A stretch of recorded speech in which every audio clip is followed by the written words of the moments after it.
Mga kaibigan, handa na ba kayong kilabutan? Sa kwentong ito, malalaman natin ang madilim na lihim ng Balete Drive sa Quezon City, kung saan ang mga puno ay tila may sariling buhay at ang mga anino ay nagtatago ng mga kakaibang nilalang.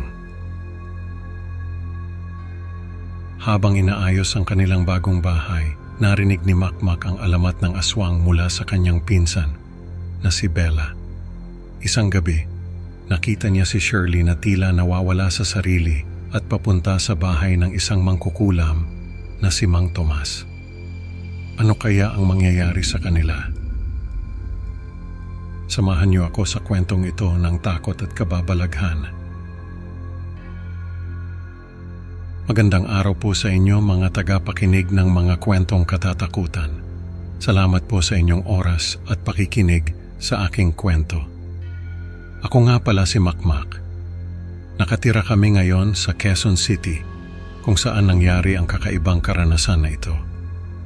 Lumipat kami dito dahil sa bagong trabaho ni Papa. Kasama ko ang aking pinsan na si Bella at ang aking kaibigan na si Shirley. Sa unang tingin, mukha namang tahimik at payapa ang lugar, ngunit may itinatago itong madilim na lihim. Ang araw ay papalubog na nang dumating kami sa aming bagong bahay sa Quezon City. Ang mga puno ng balete sa paligid ay parang buhay. Ang kanilang mga sanga ay umaabot sa amin. Habang inaayos namin ang mga gamit, napansin ko si Bella na balisa. Sinimulan niyang ikwento ang alamat ng aswang sa Balete Drive na nagdulot ng kilabot sa akin. Makmak, kailangan mong malaman ang tungkol kay Mang Tomas, sabi ni Bella. Isa siyang mangkukulam na tumatawag sa mga patay. Ang kanyang mga ritual ay nagdulot ng takot sa bayan. Habang kinukwento ni Bella ang tungkol kay Mang Tomas, naramdaman ko ang lamig na dumaan sa likod ko at kinilabutan ako. Matapos ang kwento ni Bella, nagdesisyon kaming tapusin na ang pag-aayos ng bahay. Ngunit ang mga salita niya ay patuloy na gumugulo sa aking isipan, lalo na't papalapit na ang gabi. Lumipas ang ilang araw at nalaman namin ang mga detalye tungkol kay Mang Tomas mula sa mga kapitbahay.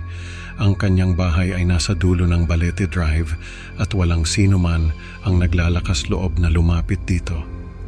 Isang gabi, habang naglalakad kami ni Shirley, napadaan kami sa bahay ni Mang Tomas. Tumigil kami sandali sa tapat ng bahay. Napansin ko ang mga bakas ng paa sa lupa na parang may humila papasok sa loob. Shirley, tara na, sabi ko habang hinihila ko siya palayo. Delikado ang lugar na yan. Tumango siya, ngunit nakita ko sa kanya ang kuryosidad na hindi mapigilan. Bumalik kami sa bahay na may kaba sa dibdib. Hindi ko maalis sa isip ko ang mga sinabi ni Bella at ang mga kwento ng mga kapitbahay tungkol sa mga nawawalang tao sa lugar. Isang gabi habang nag-iisa ako sa bahay, narinig ko ang mga bulong mula sa labas. Nakakakilabot ang mga tunog, parang may nag-uusap na hindi ko maintindihan. Lumabas ako at nakita ko si Shirley, lumalakad na parang wala sa sarili, papunta sa bahay ni Mang Tomas. Shirley, bumalik ka rito, sigaw ko, ngunit tila bingi siya sa aking tawag. Ang mga mata niya ay walang buhay at kanyang mga hakbang ay mabagal at walang direksyon. Para siyang nasa ilalim ng isang malalim na hipnotismo.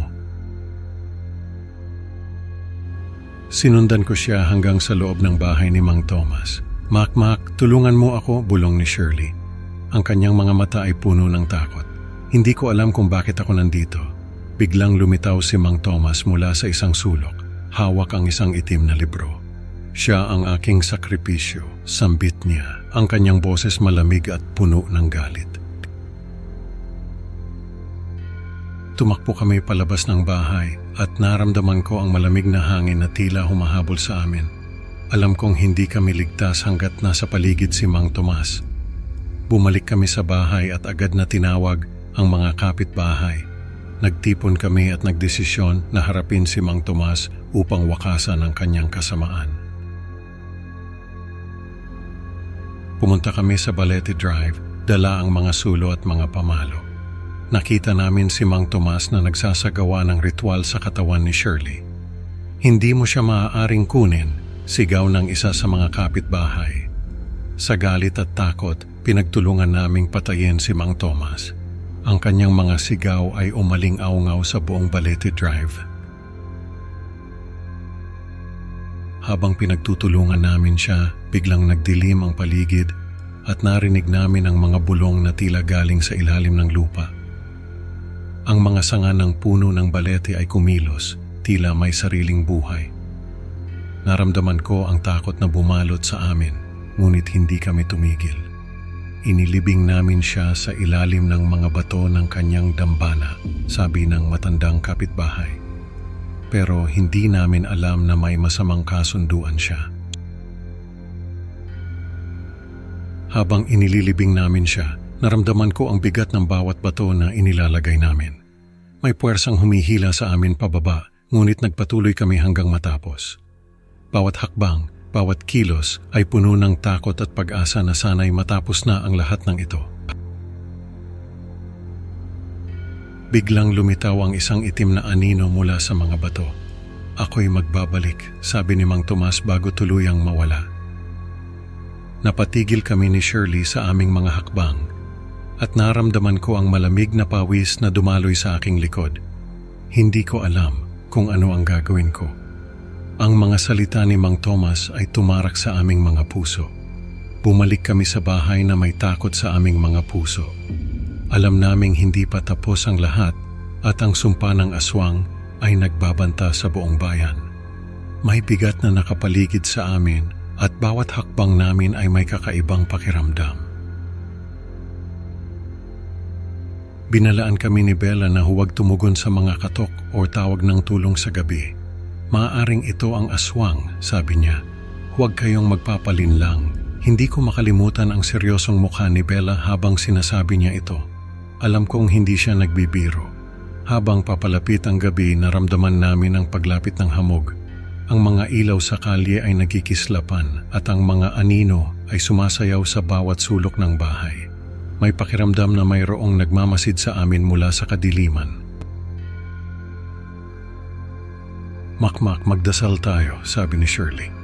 Baka sakaling maprotektahan tayo ng ating mga panalangin. Tumango ako at sabay kaming lumuhod sa harap ng altar.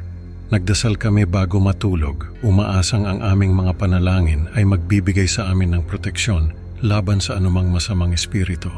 Nangingibabaw ang takot sa bawat sandali ng aming pagtulog.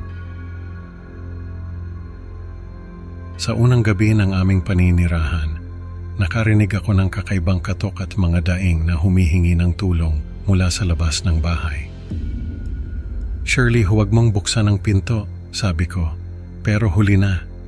Binuksan na niya ang pinto at dito na nagsimula ang aming bangungot. Ang malamig na hangin ay pumasok sa bahay kasabay ng isang matalim na amoy ng nabubulok na laman. Ang mga mata ng aswang ay nagliliwanag sa dilim. Hindi ko alam kung paano ako gagalaw. Para akong estatwang hindi makakilos sa takot. Makmak, tulungan mo ako. Sigaw ni Shirley habang naramdaman niya ang malamig na kamay ng aswang na humawak sa kanyang braso. Tumakbo ako papunta sa kanya, pero mabagal ang mga hakbang ko. Ang aming mga sigaw ay bumaon sa katahimikan ng gabi. Ang Balete Drive ay muling naging saksi sa isang bagong kabanata ng takot at kamatayan. Hindi ko alam kung paano namin malalampasan ang gabing iyon, pero alam kong hindi na kami magiging pareho pagkatapos ng nangyari. Mga kaibigan, ang kwentong ito ay nagpapaalala sa atin na ang mga lihim ng nakaraan ay maaaring magdala ng takot at panganib sa kasalukuyan. Salamat sa pakikinig sa Creepy Pinoy Stories. Huwag kalimutang mag-like at subscribe para sa mas marami pang nakakakilabot na kwento. Excited na akong makita kayo sa susunod na upload. Hanggang sa muli, mag-ingat sa mga anino ng Balete Drive.